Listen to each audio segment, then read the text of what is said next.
Pallipalayam chicken எப்படி பண்ணுறதுனா இன்றைக்கி நம்ம வீடியோக்குள்ளே பார்க்க போகிறோம். ஸோ போன்லெஸ் சிக்கன் வாங்கிக்கோங்க, அதை நல்லா வாஷ் பண்ணிக்கோங்க. எப்போவுமே சிக்கனை மஞ்சள் பொடி போட்டு வாஷ் பண்ணுங்கள். நல்லா ஒரு 3 டைம்ஸ் வாஷ் பண்ணதுக்கப்புறமா ஒரு கடாயில் எண்ணெய் ஊற்றி கடுகு போட்டு அதுக்கப்புறம் வெங்காயம் போட்டு நல்லா வதக்கிக்கோங்க. ஸோ அதுக்கப்புறம் பூண்டும் போட்டு நல்லா வதக்கிக்கோங்க. அப்புறம் காஞ்ச மிளகா அஞ்சு போட்டு அதுவும் நல்லா இது காரம் அதிகமாக வேணும்னா இன்னும் கூட காஞ்ச மிளகா போட்டுக்கோங்க. நான் 5 காஞ்ச மிளகா எடுத்துருக்கேன். ஸோ இது நல்லா வதங்கினதுக்கப்புறமா நம்ம வாஷ் பண்ணி வச்சுருக்க சிக்கனும் போட்டு நல்லா வதக்கிக்கோங்க. தேவையான அளவு உப்பு போட்டுக்கோங்க. அவ்வளோதாங்க, நல்லா வதக்கி விட்டுக்கோங்க.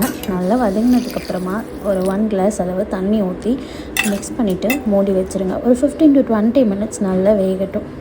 அப்புறம் மெயினான இன்க்ரீடியன்ஸான தேங்காய் குட்டி குட்டியாக கட் பண்ணி வச்சு அதை போட்டு நல்லா வதக்கிக்கோங்க.